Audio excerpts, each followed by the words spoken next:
नमस्कार। न्यूज़ 24 बिहार झारखंड देख रहे हैं आप। मैं हूं आपके साथ सबा शाहिद शेख। राहुल गांधी के बिहार दौरे से पहले ही बिहार में सियासत गर्मा गई। दरअसल राहुल गांधी के दौरे के लिए जो पोस्टर्स लगाए गए थे, उसे प्रशासन ने हटा दिया है, जिसे लेकर अब तमाम अटकलें भी लगाए जा रहे हैं। वहीं कांग्रेस सीधा-सीधा आरोप भी सरकार पर लगा रही है। आखिर इन सब के बाद सवाल ये भी उठने लगा है कि आखिर राहुल गांधी के पोस्टर से किसको टेंशन हो रही है। तो चलिए इन्हीं तमाम बातों पर आज विस्तार से चर्चा करेंगे। चर्चा के लिए हमारे साथ तमाम गेस्ट जुड़ रहे हैं। हमारे साथ जुड़ रहे हैं हमारे वरिष्ठ संवाददाता सौरभ कुमार जी, रानी चौबे जी प्रवक्ता बीजेपी, रामपुकार सिन्हा जी प्रवक्ता आरएलएम, आरजू खान जी प्रवक्ता आरजेडी, कमल कमलेश जी प्रवक्ता कांग्रेस। आप सभी का बहुत बहुत स्वागत है। सबसे पहला सवाल मैं आरजू जी से लेना चाहूंगी। आरजू जी, जी आपके जी हाँ। गठबंधन साथी दिल्ली बिहार दौरे पे आ रहे हैं, पोस्टर हटवा दिया गया है, जिसके बाद से तमाम अटकलें लगाए जा रहे हैं। हालांकि पोस्टर को अवैध बताया गया है कि अवैध जगह पे लगा था, इसलिए हटा दिया गया। भारतीय जनता पार्टी का यही चरित्र और चेहरा है। देश में दो तरह की विचारधाराओं की लड़ाई चल रही है। एक तरफ हम हम्म। इंडिया अलायंस वाले लोग हैं, जो कि इंडिया गठबंधन जिसको हम कहते हैं। इंडिया गठबंधन एक तरफ अम्बेडकर को मानती है, गांधी को मानती है, और दूसरी तरफ भारतीय जनता पार्टी जो सावरकर को और गोडसे को मानती है। और वो पोस्टर हटाए गए, उसको अवैध करार दिया गया। ये तो एक चरित्र है। ये कुछ भी हम्म। कर देते हैं। और उसके पीछे भी आपने देखा होगा कि जो पोस्टर था एनडीए गठबंधन के सहयोगियों का, अगर उसके ऊपर चिपकाया गया था तो कांग्रेस के पोस्टर फाड़ दिए गए हैं, और उसके पीछे का पोस्टर वैसे ही यथा स्थिति में हम्म। वैसे ही पड़ी हुई है। दूसरी जो सबसे आपत्ति वाली चीजें हैं कि अंबेडकर जी और उस पे हम्म। आर्टिकल्स लिखा हुआ था, उसको भी फाड़ के अस्त व्यस्त हालत में रखा गया है। तो सबसे ज्यादा परेशानी ये है। और परेशानी ये है कि ये दिखाते हैं कि एनडीए कुनबा बहुत बड़ा है, बड़ा यूनाइट है। लेकिन पता चलता हम्म। है एक आदमी आता है, एक व्यक्ति आता है जिसका नाम राहुल गांधी है, उससे पूरे एनडीए खेमा जो है वो डर जाती है। और सबसे जो ज्यादा परेशानी है, मैं फिर से आपको रिपीट कर रहा हूं, वो डॉक्टर हम्म। भीमराव अंबेडकर का जो पोस्टर पे जो छपा हुआ था, उनका चित्र छपा हम्म। हुआ था, उसको फाड़ के इन्होंने अस्त व्यस्त तरीके से वैसे ही छोड़ दिया है। तो डरी हुई चलिए तो ठीक है भारतीय आरजू जनता खान जी। पार्टी है। और इनके हम्म। डर का ये एहसास दिलाता है पोस्टर फाड़ के कि इनको डर इतनी ज्यादा है इंडिया अलायंस से हम्म। कि ये ऐसे ही काम करते रहेंगे। चलिए ठीक है आरजू खान जी, फिर आपका रुख करूंगी, सीधे रुख करना चाहूंगी रानी चौबे जी का। रानी जी, अभी तो राहुल गांधी पटना आए भी नहीं और सियासत इतनी गर्मा गई है, आरोप भी लग रहे हैं। देखिए, सबसे पहली बात कि मैं अभी राजद के प्रवक्ता बोल रहे थे, तो मैं बहुत हम्म। गंभीरतापूर्वक सुन रही थी और मुझे हँसी भी आ रही थी एक चीज़ की कि ये जो बोल रहे हैं, ये क्या सही बोल रहे हैं? इनको पता है कि कल राहुल गांधी जी इनके साथ रहेंगे कि नहीं? इनके खुद के जो नेता हैं तेजस्वी यादव जी, वो खुद बोलते हैं कि हमारी जो इंडी गवर्नमेंट थी, इंडी की जो अलायंस थी, वो थी सिर्फ़ लोकसभा के लिए। तो इनको तो खुद हम्म। नहीं पता है कि इनके गठबंधन में टीएमसी के लोग कुछ और बोलते हैं, इनके विरुद्ध बात करते हैं, तो इनकी हम्म। आपसी जो भेदभाव है, पहले उसको क्लियर करें। दूसरी बात, जो पोस्टर्स हटे हैं, वो जिला प्रशासन ने हटाए हैं, ना कि हमारे भाजपा या एनडीए के किसी कार्यकर्ता ने हटाए हैं। पहले तो इनको हम्म। पता चलना चाहिए, जब ये सत्ता की बात करते हैं, तो इनको पता ये भी होना चाहिए कि प्रशासन एक अलग विंग होता है। प्रशासन सबके लिए काम करता है, चाहे वो हम्म। अपोजिशन में हो, चाहे वो सरकार में हो। ठीक है? तो इस चीज़ की भी जानकारी ये लोग ले लें। और Rahul Gandhi ji leader of opposition होके भारत के विरुद्ध बात करते हैं, इंडियन स्टेट की बात करते हैं, और ये लोग उनके पक्ष में बात कर रहे हैं, तो ये भी तो भारत के विरुद्ध फिर बात करते हैं ना। ऐसे लोगों के साथ उठते बैठते हैं, ऐसे लोगों से फंडिंग लेते हैं, तो वो भी तो बात करें ना अपने साथ। राहुल गांधी जी के जब चिट्ठे खुलने शुरू होंगे, तो मैं तो यही बोलूंगी कि एक अबोध बालक आ रहा है बिहार, जो कि कुछ भी हम्म। करके नहीं जाएगा, सिर्फ अपने अबोध बालक की तरफ बोल के दो लाइन ऐसे बोलेंगे जो कि जो उनको मानसिक रूप से जो एक बच्चा कगार दिया गया है, वो उनके सारे हम्म। बयानों में दिख जाता है। अगर वो सच में भारत के हितकारी बच्चे रहते और बिहार के हितकारी बच्चे रहते, तो वो इस तरह के बयानबाजी ना करते जो भारत के खिलाफ है। और ये संविधान की बात करते हैं, संविधान किसने बदला, क्या बदला, कब बदला, तो इसकी तो चिट्ठियां भी निकाल लेना। ये तो इतिहास में हम्म। पूरा है, पूरे गूगल पे लिखा हुआ है कि किसने कब, इनके पार्टी के लोगों ने बदला, कांग्रेस के लोगों ने बदला, 6 प्रधानमंत्री रहे इनके युग में, तो इनको भी तो समझना चाहिए ना कि 70 सालों में वो विकास नहीं कर पाया देश। आज हम कहाँ हैं? आज 14 के बाद जो विकासशील धाराएं, गरीब कल्याण योजनाएं आई हैं, उसकी भी तो बात करें ना। जब आपने विकास किया था तो हम कहाँ, हमने इतने, हमारे जो नीति आयोग के डेटा हैं, जो 25 करोड़ से ऊपर जो बीपीएल की लोग आगे बढ़े, तो वो कहाँ गए?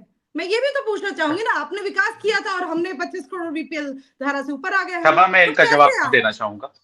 जी सभा जी, में इनका जवाब जवाब दे देना देंगे चाहूंगा। आपको। जी बिल्कुल। जी, सबसे बड़ी बात यह है कि ये हमको बताती है कि प्रशासनिक कार्रवाई होती है। अरे प्रशासन किसके सर पे काम करती है? सत्ता के सर पे काम करती है। और पूरे देश ने देखा है सीबीआई ईडी को जिस तरीके से आपने अपना तोता बनाया है ना, तो सबका भरोसा उठ गया है। प्रशासन के ऊपर से सबका भरोसा उठ गया है। और जिस तरीके से आपके गुंडे, पता चलता है कि तीन जो गुंडे हैं, जो आपके जो टीके टैक्स दे के जो शराबबंदी में शराब भिजवाते हैं, उनके गुंडे 3 पुलिस वालों को रोज कोई मार देते हैं। तो बिहार प्रदेश में कितना स्तर गिरा हुआ है, प्रशासन का ये बताने की जरूरत नहीं है। और दूसरी बात ये बोल रही थी कि इनका इंडिया अलायंस है या नहीं। आपको सुनने की जरूरत है रानी जी आपको बेहतर तरीके से सुनने की जरूरत है। इंडिया अलायंस, हमने कहा जरूर हमारे, जी मैं बता रहा हूँ रानी जी, मैं बता रहा हूँ कि इंडिया अलायंस हमने कहा था कि जो पार्लियामेंट्री जो चुनाव होता है, जो सांसद का चुनाव होता है, उसमें हमारा इंडिया अलायंस है और उसके लिए था। लेकिन इंटैक्ट है, आज से नहीं, कितने सालों से इंटैक्ट है महागठबंधन की सरकार। और महागठबंधन अभी भी बिहार में इंटैक्ट है। मैं आपको यकीन दिला देता हूँ, कांग्रेस माले जो भी हमारा गठबंधन है वो इंटैक्ट है। लेकिन आपने ये नहीं बताया कि 2024 से पहले, नहीं सुन लीजिए 2024 से पहले जिस पशुपति पारस चचा को आपने धोखा दिया, उससे पहले जिस चिराग पासवान को आपने धोखा दिया, अभी तक आपके कुछ लोग कहते थे कि वो हमारे हिस्सा है, वो अब हिस्सा है या नहीं है। तो सबसे पहले जरूरत है आपको अपनी तरफ देखने की। हमारा इंटैक्ट गठबंधन है, कल भी था आज भी है। ये आने ना आने से कोई परेशानी नहीं होती है, परेशानी आपको हो सकती है। और तीसरी बात क्या बोल रही कि संविधान में, बिना मतलब चमड़े की जबान है, कुछ भी बोल देना है, आप कुछ भी बोल दीजिएगा और हम मान लेंगे। पूरे बिहार के लोग देख रहे हैं, आप मत मानिए, आपकी मजबूरी है। आप मतभेद है, सब देख रहा है, सब देख रहा है, सब देख रहा है कि ललन, सब देख रहा है। रानी चौबे जी सब देख रहा है कि आप भारतीय जनता पार्टी नीतीश कुमार को धोखा देने वाली है। सब देख रहा है, सब देख रहा है। अरे आप धोखे, सुनिए, भारतीय जनता पार्टी का ट्रैक रिकॉर्ड है ना, भारतीय जनता पार्टी का ट्रैक रिकॉर्ड है। पहले भतीजे को लड़ाई, भतीजे से चाचा को, चाचा से भतीजे को लड़ाई, घर में लकीर खींच दी, ये तो सब जानता है। अब क्या बताना चाहती हैं आप? भारतीय जनता पार्टी का डीएनए बता रही है क्या? अरे पर हम कहाँ गिर रहे हैं? हम कहाँ गिर रहे हैं? हमको नहीं चाहिए टायर्ड अधिकारी, टायर्ड मुख्यमंत्री हमको नहीं चाहिए। क्या है? हमको टायर्ड मुख्यमंत्री नहीं चाहिए। आप बैसाखी का सहारा बनिए। अरे आप बैसाखी का सहारा बनिए, आपको मुबारक हो। हमको नहीं चाहिए टायर्ड मुख्यमंत्री। अरे टायर्ड मुख्यमंत्री नहीं चाहिए हमको। ठीक है, रानी के लिए तो रानी जी कर रहे हैं। अरे जनता का जनादेश है, जनता का जनादेश है हमारे साथ, जनता का जनादेश है। 2 बार लार्जेस्ट पार्टी, 2 बार लार्जेस्ट पार्टी। बीजेपी का तो आज तक सीएम चेहरा नहीं। परेशानी समझ सकता हूँ रानी जी, परेशानी है आपके पास, आपका कोई सीएम फेस नहीं है, आपका कोई सीएम फेस नहीं है ना। उसको हटाएगी, चाहे वो आपके सर पे, भाजपा के सर पे हटाइए, भाजपा के सर पे हटाइए। भाजपा डर गई है, भाजपा डरी हुई पार्टी है। अरे आपका सीएम चेहरा नहीं, डर हम रहे हैं। अरे डर आपको है, डर आपको है कि फिर मजबूरी में बैसाखी का सहारा, 43 नंबर वाले सीट का। हम है, काम हम कर रहे हैं, सारी योजना। अब कहाँ काम कर रही हैं? नीति आयोग की रिपोर्ट बता रही थी, नीति आयोग की रिपोर्ट में बिहार पिछड़ा है, बिहार पिछड़ा है। नीति आयोग की रिपोर्ट में बिहार पिछड़ा है। आप खुद को जानिए, उसको पढ़िए। पहले तो आप सबसे पहली बात है ना, तब तो रानी जी जवाब लूंगी। रुक जाइए आप लोग प्लीज, और भी लोग हैं ना।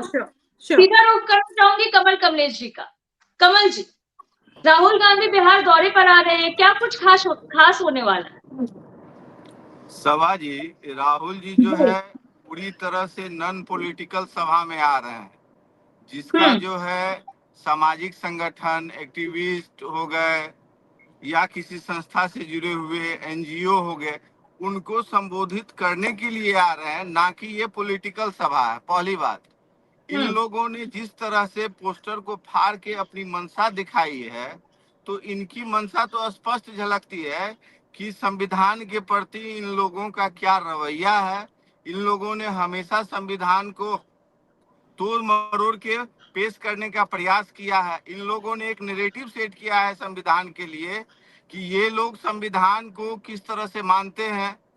तो कहीं ना कहीं ये लोग मनुस्मृति को लागू करने के लिए ये लोग जो है संविधान को बार बार और बाबा साहब को अपमानित करने का प्रयास ये लोग करते हैं। लेकिन आदरणीय राहुल जी जो न्याय यात्रा ने निकाला, तो कहीं ना कहीं उसका इम्पैक्ट जो है पूरे देश पे पड़ा, और हम लोगों ने इसका रिजल्ट जो है लोकसभा के माध्यम से भी हम लोगों ने देखा कि जनता ने किस तरह से हम लोगों को जो है बाउंस बैक किया। तो ये उससे डरे हुए लोग हैं। तो कहीं ना कहीं अब इनको लगता है कि बिहार में भी चुनाव होने वाला है, तो इसको राजनीतिक रूप दिया जाए। लेकिन राहुल जी पूरी तरह से अभी जो आ रहे हैं वो नॉन पॉलिटिकल है। इसको पॉलिटिकली रूप देने का जो है प्रयास ये लोग कर रहे हैं, जो कभी सफल ये लोग इसमें नहीं हो पाएंगे। जी सवाजी। चलिए ठीक है कमल कमलेश जी, सीधा रुख करना चाहूंगी रामपुकार सिन्हा जी का। रामपुकार सिन्हा जी, कमल कमलेश जी का कहना है कि जो बिहार दौरे पे आ रहे हैं ये तो नॉन पॉलिटिकल है, लेकिन इसको पॉलिटिकल आप लोग बना रहे हैं। पोस्टर लगाया गया तो पता नहीं पोस्टर से किसकी टेंशन बढ़ गई है। ये भी एक सवाल है जो राजनीतिक गलियारों में बार बार उठ रहा है। सभा जी, राहुल गांधी जी जिस गठबंधन में है, इंडी अलायंस, और इंडी अलायंस में दिल्ली में बिहारियों को किस प्रकार से अपमानजनक शब्द बोलकर अपमानित किया गया है, वह पूरा पब्लिक डोमेन में है, पूरा देश की जनता जान रही है। अब राहुल गांधी जी के जो सहयोगी लोग हैं वे भी यहाँ बिहार में, खासकर राष्ट्रीय जनता दल, वो भी वैसे शब्द ट्वीट करवाते हैं, एक पोस्ट हैंडल पर डलवाते हैं कि जो वो मैं आपके न्यूज 24 टीवी चैनल पर मैं अपने सब मुंह से नहीं बोल सकता हूं, लेकिन बिहारियों को गाली देकर और फिर राहुल जी बिहार में आ रहे हैं, वो भी नॉन पॉलिटिकल वर्क में कि संविधान सुरक्षा सम्मेलन में। तो देखिए, देश का संविधान का कोई डर नहीं है। जब तक देश में यशस्वी प्रधानमंत्री आदरणीय नरेंद्र भाई मोदी जी रहेंगे और बिहार के विकास पुरुष मुख्यमंत्री आदरणीय नीतीश कुमार जी रहेंगे और उनके साथ कार्यकर्ताओं के हड्डी अजीत नेता आदरणीय उपेंद्र कुशवाहा जी, चिराग पासवान जी, जीताराम मांझी जी रहेंगे, तो देश का संविधान कभी भी खतरा में नहीं है। और देश का पशुपति पारस चचा का भी नाम ले लीजिए, पशुपति पारस चचा का भी नाम ले लीजिए। आजू जी बीच में इंटरफेयर नहीं कीजिए, तो हम भी ज्यादा बोलते हैं, बहुत ज्यादा बोलने दीजिए। जब दूसरी बार सवाल करूंगी तब आप अपना भी सवाल रख दीजिएगा। एक बार कम से कम उनको अपनी पूरी बात रखने दीजिए। विद्वान प्रवक्ता है। अरे साहब, मैंने सिर्फ आपको बता दिया, आप एक नाम बोल रहे हैं, मैंने सिर्फ वो बताया आपको। बोलने वाला शायद बहुत प्रवक्ता कम हो, लेकिन मैं मर्यादा के साथ विरोध में बैठता हूँ, क्योंकि हम लोग भी पढ़े लिखे नौजवान हैं, पत्रकारिता से लेकर आज राजनीति में आए हुए हैं। ध्यान से सुन लीजिए, आरजू खान साहब और रामपुकार सिन्हा जी छात्र जीवन के राजनीति के शुरुआत। रामपुकार जी, मैंने सिर्फ आपको ये बताया, पशुपति पारस चचा का भी नाम ले लीजिए, शायद आप भूल रहे हैं। आप तो एकदम विफल पड़े भाई। मैंने कोई गुनाह कर दिया अगर पशुपति पारस चचा के बारे में पूछ लिया तो? वो आपके हिस्सा थे ना।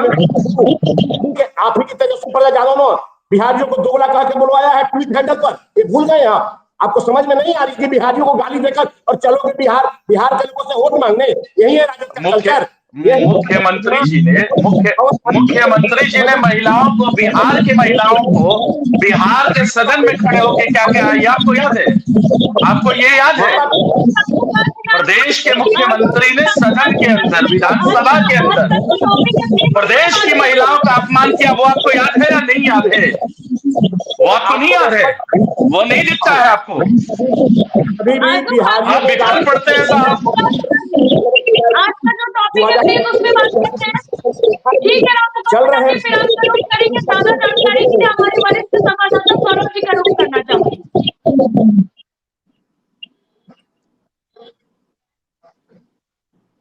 सौरभ जी माइक म्यूट पे अनम्यूट कर लीजिए।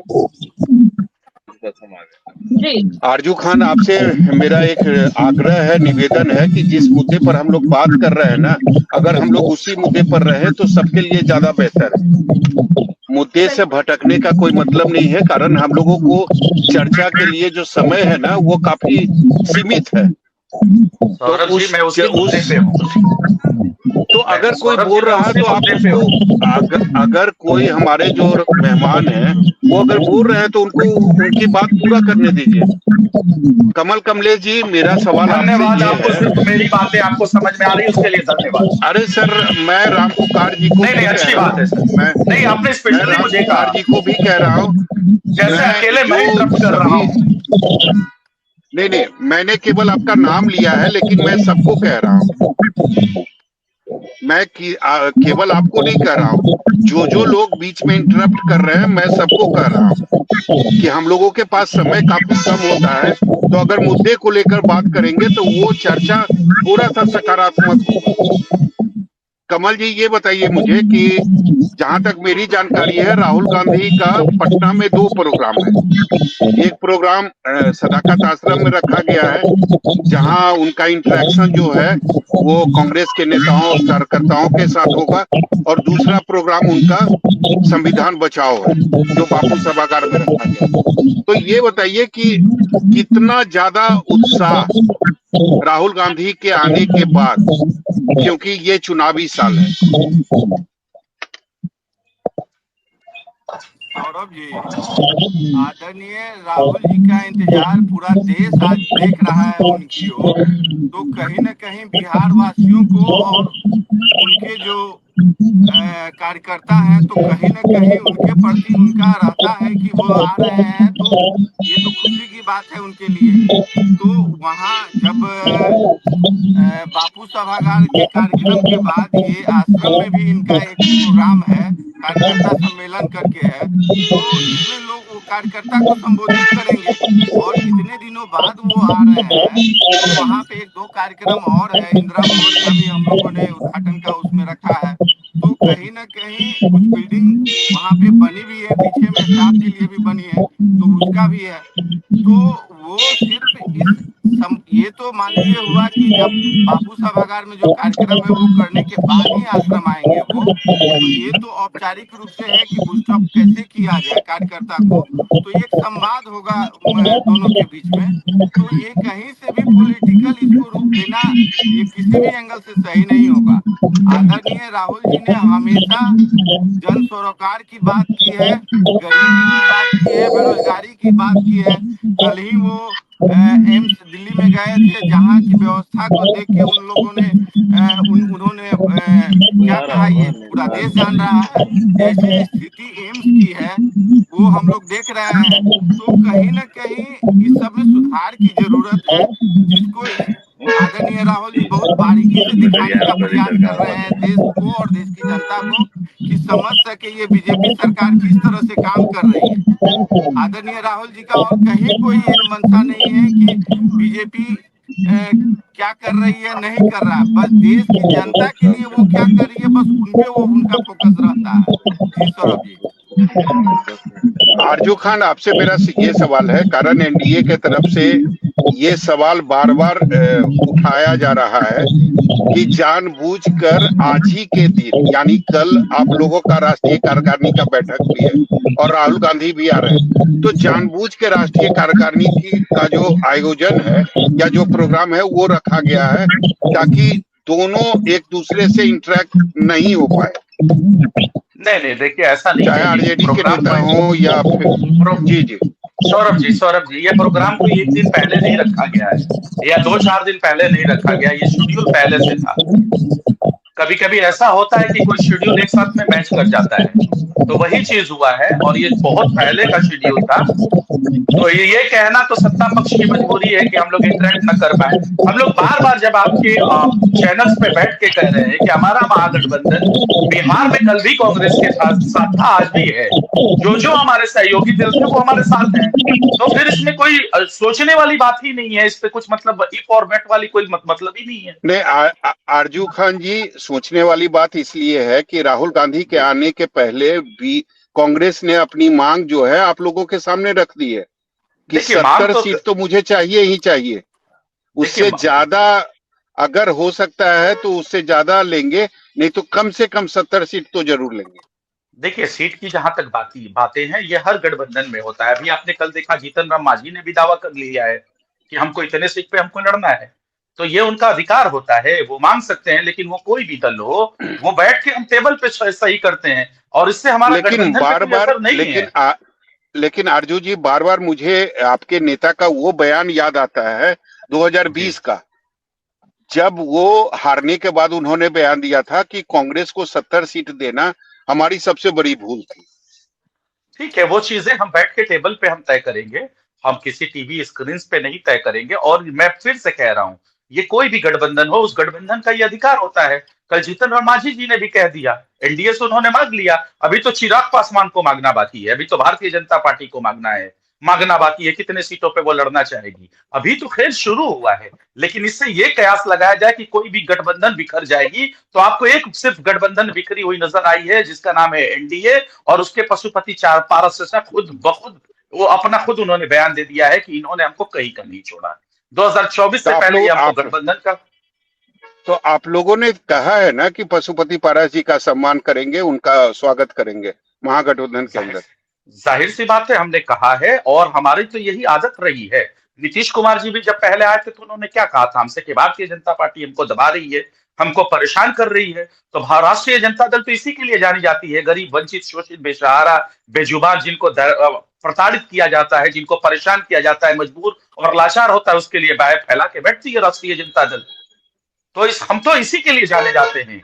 गरीब, वंचितों, शोषितों का बल है राष्ट्रीय जनता दल। लेकिन हम ये नहीं कहते हैं कि आप एक ही गठबंधन में रखते हैं। कभी चिराग पासवान से नीतीश कुमार को धोखा दिलवाते हैं, फिर उसी चिराग पासवान को पशुपति पारस जी से चिराग पासवान को धोखा दिलाते हैं, फिर पशुपति पारस चचा को बेघर करते हैं, उससे पहले चिराग पासवान को बेघर करते हैं। ये तो रिकॉर्ड जो है, धोखेबाजी का रिकॉर्ड तो भारतीय जनता के पास है। तो इतने इस स्तर तक हम नहीं आते हैं, और इंडिया अलायंस कभी भी इस स्तर तक नहीं आ रही है। और बात कर रहे हैं लोग कि यशस्वी प्रधानमंत्री हैं, बहुत गठबंधन धर्म निभाते हैं। अरे ये तो सीएम फेस लड़ाते हैं। मध्य प्रदेश में शिवराज सिंह चौहान के चेहरे पे लड़ा गया था सीएम फेस मध्य प्रदेश के वो थे, उनको किनारे कर दिया गया। एकनाथ शिंदे के चेहरे पे, मैं गलत कर रहा हूं सौरभ जी तो बताइएगा, सौरभ जी, एकनाथ शिंदे जी के चेहरे पे, सीएम चेहरे के फेस पे महाराष्ट्र इलेक्शन लड़ाया गया था, और वहां फडणवीस जी को बना दिया गया था। यहाँ अभी क्या क्या होने वाला है, एनडीए इंटेक्ट नहीं है, अभी बहुत कलई खुलना है। एक तो चिराग पासवान को इन्होंने साइड कर दिया, अभी देखिए क्या क्या होने वाला है। और रही राहुल गांधी की बातें, ये कहते थे कि वो परिपक्व नहीं है, देश के खिलाफ बोलते हैं। भाजपा की प्रवक्ता जी बोल रही थी, आपने तो शुरुआत कर दिया है दिल्ली में कि आपने आतंकवादियों को टिकट देना शुरू कर दिया, तो मुबारक हो। लेकिन कल जिस तरीके से 1-2 दिनों में जो पोस्टर फाड़े गए, क्या आपको लगता है जानबूझकर ये कार्रवाई की गई? कोई भी काम देखिए, सत्ता के ही अंदर काम करती है प्रशासन। और तमाम ऐसे, हमको आपत्ति ये है, आपने पोस्टर फाड़ दिए, उसी के बगल में अगर सत्ता पक्ष का पोस्टर है तो वो बचा हुआ है, आप उसको नहीं फाड़ते हैं। और सबसे ज्यादा आपत्ति तब होती है कि बाबा भीमराव अंबेडकर की जिसपे फोटो थी, उसको अस्त व्यस्त मतलब क्षतिग्रस्त करके ऐसे ही आधा फेड़ के कभी नाले में कहीं डाल दिया गया है, कहीं आधा फाड़ दिया गया, उस पर आर्टिकल्स लिखा गया, संविधान की प्रतियां हैं, उसको आपने फाड़ दिया है। तो आप करिए, आपको मुबारक हो, आप कहां तक दबाइएगा। और कॉन्स्टिट्यूशन, हमसे कॉन्स्टिट्यूशन को खतरा नहीं है, जो आतंकवादियों को प्रमोट करते हैं उनसे देश को खतरा है। और भारतीय जनता पार्टी हमेशा देश के एकता और अखंडता से डरती है, वो चाहती नहीं है देश में सौहार्द बने, देश में हिंदू मुसलमान एक साथ रहें, क्योंकि इनके सत्ता को खतरा हो जाएगा, इनके गद्दी को खतरा हो जाएगा, इसलिए ये ऐसा काम करते रहती है। तो इनको मुबारक। रानी जी जवाब दीजिए, ये बताइए मुझे कि अभी भी मैं पटना की सड़कों पर हूँ और मैं कई जगहों पर देख रहा हूँ कि सैकड़ों पोस्टर लगे हुए हैं। तो आखिर एक नेता का, एक पार्टी का पोस्टर हटाने का क्या मतलब है? और इसके पहले भी हमने देखा था कि आरजेडी कार्यालय में एक बैठक हुई थी, सैकड़ों गाड़ियां सड़क पर लगी हुई थी और उन सभी गाड़ियों का चालान काटा गया था। और आपको भी पता है कि अगर आप उस रोड में अगर आप आएंगी, जहां बीजेपी का भी कार्यालय है, जदयू का भी है, आरजेडी का भी है, सैकड़ों गाड़ियां अमूमन रोज लगी रहती है। लेकिन रोज चावल काटे जाते हैं। तो ये सब 22 निश्चित रूप से सरकार कर रही है कार्रवाई। देखिए, सबसे पहले तो मैं आपको बताऊं, पहले मैं आरजू जी की बातों का जवाब दूं क्योंकि इन्होंने हमारे एनडीए को काउंटर किया है। तो सबसे पहले मैं आरजू जी आपकी बातों का जवाब दूंगी कि आपने कहा कि जब भी सरकार रहती है तो पूरी प्रशासन उसके पक्ष में रहती है। तो पहली मैं गलतफहमी आपको छोड़ दूं, आपको शायद अनुभव नहीं है या फिर आप, मैं ये नहीं कहूंगी कि आप कम पढ़े लिखे हैं, लेकिन आपको जानकारी नहीं है। अगर ऐसा रहता तो मैं आप ही को काउंटर करके ये पूछती हूँ कि जब चंपा विश्वास का स्कैंडल हुआ, जब शिल्पी कांड हुआ, तो उस समय क्या लालू जी अपने हाथों में चूड़ियां पहन के बैठ गए थे? क्या उस समय, क्या वो समय नहीं था? क्या प्रशासन को उन्होंने हाथ में ले लिया था जो आज तक शिल्पी का कांड सॉल्व नहीं हुआ? दूसरी बात, आपने जो पूछा कि एनडीए के सारे लोग जैसे चिराग जी हुए या मांझी जी हुए वो अलग अलग ट्रैक पे हैं, तो आपको मैं बता दूं कि पूरी इंडी गवर्नमेंट लगी हुई थी एक प्रधानमंत्री जी को हराने के लिए, जो कि असफल रही। आदरणीय प्रधानमंत्री जी की इतनी कार्यकारिणी योजनाएं हैं, इतनी गरीब कल्याण योजनाएं हैं कि आपको उनको असफल करना नामुमकिन था। वो जिस तरीके से काम कर रहे हैं, और डर हमें नहीं है आरजू जी, डर तो आप लोगों को है। पूरी इंडी मिलके भी आप लोग एक प्रधानमंत्री को हरा नहीं पाए, और आज आप लोगों का सर झुका हुआ है क्योंकि आपने अपने कार्यकाल में कोई कार्य नहीं किया, और आज प्रधानमंत्री ने अपने 10 साल के कार्यकाल में उस सारे रिकॉर्ड को ब्रेक किया जो आपने उतने सालों में नहीं किया। बिहार लालटेन युग से ज्यादा आपने नहीं दिखाया। आज हम सोलर की कल्पना करते हैं, आज हम सूर्य और चांद तक जा रहे हैं। तो इस चीज को समझना। दूसरी, सौरभ जी, मैं आपकी बातों को आंसर देना चाहूंगी कि जो आप चलान की बात करते हैं, तो जब भी लॉ एंड ऑर्डर बिगड़ता है, जब भी चीजें होती हैं, तो ऐसा नहीं है भाजपा का भी चलान कटता है, इवन हमारा भी चलान कटता था। और ऐसा नहीं है कि मैं झंडा लगा के और प्रवक्ता हूँ भाजपा की तो हमारा चलान नहीं कटता है, हमें भी टोल देना पड़ता है, हमारा भी चलान कटता है। ऐसा नहीं है कि हम पक्ष की बात करते हैं, जो भी गलत करेगा उसके साथ प्रशासन न्याय नहीं करेगी। मैं आपको बता दे रही हूँ कि प्रशासन आंसर लेगी। तो गलती तो रानी जी गलती तो दोनों तरफ से हो रही है ना, लेकिन कार्रवाई अगर एक ही पक्ष पे हो रहा, सैकड़ों गाड़ियां अभी भी लगी हुई है, चाहे बीजेपी के कार्यालय के सामने हो या जदयू कार्यालय के सामने। सैकड़ों पोस्टर अभी भी लगे हुए हैं, लेकिन अगर कुछ पोस्टरों को हटाया जाता है, कुछ गाड़ियों का अगर चालान काटा जाता है, तो इसका क्या मतलब निकाला जाए? सौरभ जी, ये आंसर आपको जिला प्रशासन बहुत अच्छी तरीके से देगा। दूसरी बात कि मैंने अभी भी आपको बोला कि हमारी भी गाड़ी की चालान काटी जाती है, मेरी खुद की चालान कटी हुई है। तो इसका मतलब क्या है कि मैं भाजपा की हूं तो मेरा चालान नहीं कटता है? आज मैं, ये आप कैसे ऑन रिकॉर्ड बात कर सकते हैं सौरभ जी कि वहां पे जो गाड़ियां खड़ी है उसकी चालान नहीं कट रही है और आरजेडी और कांग्रेस की चालान कट रही है? इसको सिर्फ एक मैनिफेस्ट करके, बात करके हम नहीं सॉल्व कर सकते हैं, इसको डेटा पे लाके बात करना होगा। क्या ऐसा है, क्या भाजपा के नंबर प्लेट्स आप निकाले और क्या उनके चालान नहीं कटे हैं, और क्या कांग्रेस के चालान कटे हैं? मैं चलान की बात नहीं कर रहा हूं। अमूमन जो गाड़ियां चलती है पटना की सड़कों पर, चलान काटे जाते हैं, उसमें ये नहीं देखा जाता कि किस नेता का गाड़ी है और किस पार्टी की गाड़ी है। लेकिन अगर एक दिन कोई कार्रवाई हो तो सवाल तो खड़े होंगे ना।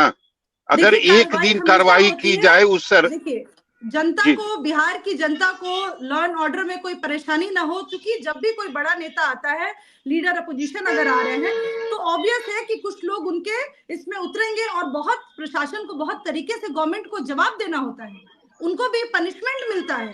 तो प्रशासन तो अपना कार्य लेकिन कांग्रेस के नेता तो ये कह रहे हैं ना कि डर गई है बीजेपी राहुल गांधी के आने से ही। महज अभी तो केवल राहुल गांधी आ ही रहे हैं। इसकी हालत खराब है। देखिए, डर किसके पास है वो तो सामने पता चल रहा है ना। वो तो कांग्रेस और राजद के प्रवक्ता बता दे रहे हैं अपनी बातों से कि डर तो इनके पास है। हम क्यों डरे? हमने इतना कल्याणकारी योजनाओं पे काम किया, पूरे बिहार का विकास किया, पूरे देश का विकास किया। आज इतनी बड़ी बड़ी योजनाओं पे हम काम कर रहे हैं, महिलाएं सुरक्षित है, हम क्यों डरे? हमें किस बात का डर? मैं पूछती हूँ अपोजिशन से, हमें किस बात का डर है? डर तो आपको है क्योंकि आपको कार्यकाल आपका जब रहा तो आपने महिलाओं का शोषण कराया, किसानों पे शोषण किया, बच्चों पे शोषण किया, युवाओं पे शोषण किया। लेकिन हर जस्टिफिकेशन को आप इस तरीके से नहीं बोल सकते हैं कि यहाँ प्रशासन भी सरकार का ही सुन रही। प्रशासन न्यूट्रल होता है, वो राजद के लिए भी उतना ही न्याय करेगा जितना भाजपा के लिए करेगा। इनके पास कोई मुद्दा नहीं। चलिए राम पुकार जी, राम पुकार, सौरभ जी मुझे इनका जवाब देने लीजिए। बड़ी गंभीर इन्होंने आरोप लगाए, एक मिनट आरजू जी, बड़ी आपके पास गंभीर आरोप आएंगे। लगाए हैं इन्होंने। चलिए 1 मिनट आएंगे आरजू खान आपके पास। राम पुकार जी ये बताइए, कांग्रेस का जो आरोप है कि केवल राहुल गांधी आ रहे हैं, इससे पूरा एनडीए जो है वो काफी भयभीत हो चुका है।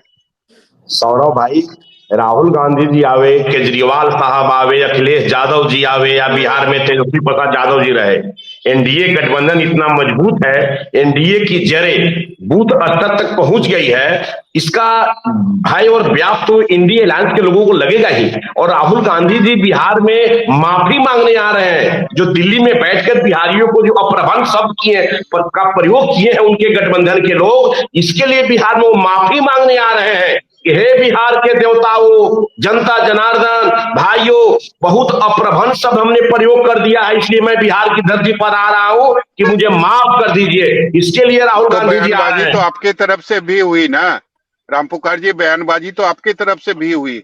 मैंने कई नेताओं का बयान सुना जो सीधे तौर पर राहुल गांधी को कह रहे हैं कि मानसिक रोगी हो चुके हैं, वो मानसिक दिवालिया हो चुके हैं।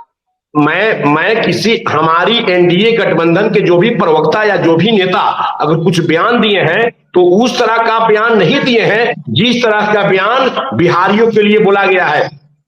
सौरभ भाई, आप उस बयान को सुने होइएगा, देखे होइएगा कि बिहारियों को किस तरह का अप्रभंग शब्द का प्रयोग किया गया, मतलब हमारे माता पिता के साथ, इज्जत के साथ खिलवाड़ किया गया। ये बहुत बड़ी चीज है और बिहार की जनता इसको सबक सिखाने का काम करेगी 2025 के बिहार विधानसभा के चुनाव में। और बिहार विधानसभा के चुनाव में तमाम बिहारी एकदम एकजुट है। और दिल्ली की गलियारों में भी, दिल्ली में भी चुनाव हो रहा है फरवरी में, जितने वहां बिहारी है, अगर दिल्ली में बिहारी नहीं रहे तो दिल्ली का चक्का जाम हो जाएगा। बिहार का हमारा मान है, स्वाभिमान है, हम उस धरती पर पैदा लिए हैं जहां महामानव बुद्ध से लेकर मौलाना अबुल कलाम आजाद तक के सिद्धांत को मानने वाले लोग हैं। और आज उस इंडिया अलायंस के लोग बिहार के लोगों को जिस तरह का प्रयोग कर रहे हैं, बिहार की जनता बहुत मर्माहत है उस प्रयोग से। और मैं भी जब उस एक हैंडल को मैं पढ़ा, देखा और उसके समर्थन में ये राजद के प्रवक्ता आरजू खान जी बोल रहे हैं, उनके समर्थन में इनके युवराज कैसे समर्थन किए हैं उनके आरजेडी के ट्विटर हैंडल से, ये भी पूरा टीवी चैनल और पूरा print media, electronic media, social media के लोगों ने दिखाने का काम किया है। इसका तो जनता 2025 में पूरा प्रतिफल देने का काम करेगा सौरभ भाई। और इतना मैं कह सकता हूं कि राहुल गांधी जी 10 बार आवे, उससे एनडीए को थोड़ी भी परेशानी नहीं है। बिहार है, बिहार में लोग आते हैं, बिहार की धरती सबका मान सम्मान स्वागत करती है, लेकिन जो बिहारी भाइयों के साथ अपमानजनक शब्द का प्रयोग करता है, बिहार की जनता उसे कभी भूलने का काम नहीं करेगी। चलेंगे 2025 के चुनाव में इनको, इनके तमाम गठबंधन के लोगों को जवाब देना होगा कि आपने बिहार की जनता के साथ क्या अपमानजनक शब्द का प्रयोग किया है। आवे राहुल गांधी जी बिहार में, स्वागत है, हमारा एनडीए गठबंधन की सरकार है, मैं लीडर ऑफ ऑपोजिशन को भी स्वागत करता हूँ जी। जवाब ले लेते हैं आरजू खान। सबसे पहले तो ये बात कर रही थी रानी चौबे जी, उन्होंने शिल्पी कांड का याद दिलाया मुझे। एक मुजफ्फरपुर में एक 9 साल की बच्ची थी, उसको खिड़की के रास्ते से निकाल दिया गया और ये डबल इंजन की सरकार बैठी हुई रही और आज तक उस लड़की का पता नहीं कर पाए। ये है इनका विकास, जो कि इनका विकास बोलता है। ये कहती हैं कि हम लोगों ने 18 से 20 सालों में इतना काम किया कि बिहार बहुत आगे गया, लेकिन अफसोस के साथ कहना पड़ रहा है कि आप इतनी भ्रष्ट हैं कि नीति आयोग का रिपोर्ट, जो राष्ट्रीय जनता दल का रिपोर्ट नहीं होता है, वो कहता है कि बिहार सबसे पीछे है। एनसीआरबी का डेटा कहता है कि 7 साल की बच्ची के अलावा 70 साल की महिलाओं के साथ बलात्कार किया जा रहा है 2005 से 2024-25 तक। ये एनसीआरबी भारत सरकार का डेटा है। और आज भी गरीब, मजदूर, छात्र, युवा, नौजवान पूरे देश में सबसे ज्यादा अगर कहीं पलायन करता है तो वो बिहार प्रदेश का पलायन करता है। लेकिन इसके बाद भी इनका विकास है। आज तक इन्होंने कितने यूनिवर्सिटीज दिए, थोड़ा सा बताइए। जो आदरणीय लालू प्रसाद यादव ने 5 यूनिवर्सिटीज दिए थे, वो यूनिवर्सिटीज की क्या इन्होंने हालत की है। जो 3 रेल चक्का जो दिए थे, उसके बाद इन्होंने कितना फैक्ट्री दिया। और ये कहते हैं 125 लाख का पैकेज आदरणीय नरेंद्र मोदी जी ने प्रदेश को दिया था और उसके बाद फिर 56,000 करोड़ रुपए दिया था। लेकिन उसके बाद भी बिहार, ये राष्ट्रीय जनता दल का रिकॉर्ड नहीं है, भारत सरकार का डेटा है कि आज भी बिहार जितने भी राज्य है देश में उसमें सबसे पीछे है। तो आप किस तरीके का विकास करते हैं? हाँ, आपने विकास किया है, आदरणीय नरेंद्र मोदी जी, कभी नीट का पेपर लीक नहीं होता था। 2024 में आपकी सरकार में नीट का पेपर लीक हुआ और भारतीय जनता पार्टी क्या बोलेगी, ये क्या कहेगी, इसका कोई ठिकाना नहीं है, क्योंकि ये परसेप्शन फैलाने में, गलतफहमी फैलाने में माहिर है। देश की 32 से 33 संस्थानों को बेच दिया गया, प्राइवेटाइजेशन कर दिया गया। आपने एयर इंडिया को भी बेच दिया। रिपोर्ट आई है सरकार की तरफ से, पीएमओ की तरफ से, कि चीन जो है कब्जा कर चुका है। अभी तक ये कहते थे कि हम लाल आंखें दिखाएंगे, ये परसों सामने आया है। और आपका रुपया, अरे कौन सा जमीन खोदिएगा जहां आपकी प्रतिष्ठा छिप गई है? खोदिए जमीन और अपनी प्रतिष्ठा को निकालने का काम करिए। देश का रुपया गिर गया, देश का रुपया गिर गया। देश के बच्चे दूसरे जगह जो अदर कंट्री में जो पलायन करते थे ना, और जो रोजी रोटी 2 रुपए कमाते थे और देश के आर्थिक दशा और दिशा को मजबूत करते थे, आज वो विदेश से बच्चे वापस आ रहे हैं। और आपने इतना काम किया डबल इंजन की सरकार में कि बिहार वैसा वाहिद एक स्टेट है जहां ग्रेजुएशन का सर्टिफिकेट जो है 5 से 6 साल में मिलता है, 8 साल में मिलता है, मिलता ही नहीं है, खो भी जाता है। बच्चों का उनको सर्टिफिकेट भी नहीं मिल पाता है। तो आप मुस्कुराइए, आप बिहार में है, डबल इंजन की सरकार में है। चलिए ठीक है आरजू खान जी, रानी जी जवाब दे दीजिए। देखिए, सबसे पहले तो मैं पूछूंगी आरजू जी से कि जो चीजें पूछी जाए उसका ना जवाब देके आप तोड़ मड़ोड़, मैंने उसी का जवाब दिया है, मैंने उसी का जवाब दिया है। Now I am speaking, kindly keep quiet. मैं चुप थी, इतनी देर से आपकी बात सुन रही थी। आप लोगों के साथ परेशानी क्या है आपको पता है? आप लोग किस मुंह से बात करते हैं, बस यही पूछना है आप लोगों से। जिस दिन मेरी अगर तेजस्वी यादव जी से मुलाकात हुई, मैं तो पूछूंगी कि आप किस मुंह से बात करते हैं कि भाजपा ने और एनडीए ने विकास नहीं किया है, नीतीश कुमार जी ने विकास नहीं किया है। मैं पूछूंगी, क्योंकि अगर हमने विकास नहीं किया है तब तो राजद वाले यानी घास खिलते थे। भारत सरकार का डेटा, भारत सरकार का डेटा, भारत सरकार का डेटा, रानी जी, भारत सरकार का डेटा, राष्ट्रीय जनता दल का डेटा नहीं है। रानी चौबे जी, भारत सरकार का डेटा है। अरे भारत सरकार के डेटा लेते हैं, उस तरह से चलना बंद कर दीजिए। ठीक है रानी, सबसे पहली बात आपको मैं पूछूं आरजू जी कि आप किस मुंह से बात कर पाते हैं कि आज हमने विकास नहीं किया? अगर हमने विकास नहीं किया तो 10 करोड़ 35 लाख जो उज्ज्वला योजनाएं आई, जो सिलेंडर मिली महिलाओं को, हर एक घर को मिली, वो क्या आपने दिया था? आपने उसके बहाने 1000 से 1200 का सिलेंडर भी तो बेचा। आपने 350 400 वाला सिलेंडर भी तो बेचा। 1000 से 1200 में सिलेंडर बेचा आपने। अरे आपकी क्या बातें हम सुने? आपने उज्ज्वला योजना दिया, दूसरे तरफ से 1000-1200 में सिलेंडर बेचा। आपने 1000-1200 में। आप क्या बताती हैं? अरे हमने 350 में सिलेंडर देते थे, 400 रुपए में सिलेंडर देते थे, आप उस सिलेंडर को 1000 से 1200 में पहुंचा दी। आप किस चीज की बातें करती हैं? अरे आप किस चीज की बातें करती हैं? जो सिलेंडर हमारे राज्य में 350-400 में मिलता था, उसको 1000-1200 में बेचा आपने। ठीक है रानी जी, ठीक है, समय की कमी है। आखिरी कमेंट कमल कमलेश जी से लेना चाहूंगी। कमल जी, क्या लगता है आपको, आखिर किसको परेशानी हो रही है? राहुल गांधी जो पटना दौरे पर आ रहे हैं, इससे? सभा जी, यहाँ देश में और बिहार में सिर्फ बीजेपी से सबको परेशानी है और कोई ऐसा दल नहीं है जिससे इतनी परेशानी इस देश को और बिहार को होती हो। ये लोग सिर्फ बातें का पुलिंदा बना के जो है अपने आप को फुलाने का काम करते हैं और इनके पास और कोई और जन सरोकार का कार्ड नहीं है। ये लोग बस देश को लूट रहे हैं, अडानी और अंबानी को सारा पैसा दे रहे हैं देश का। आपको भ्रष्टाचार नहीं करने दे रहे हैं और ये लोग भ्रष्टाचार, आप खुद भ्रष्टाचार में लिप्त हैं। आप तो भ्रष्टाचारियों को विदेश भगा देती हैं। भगाया ना आपने प्रज्वल रमन्ना को, नीरव मोदी को, विजय माल्या को, आज भी आपको पैसा लेके विदेश भेज देती है। आपको पैसा लेके विदेश भेज देते हैं। बात करते हैं।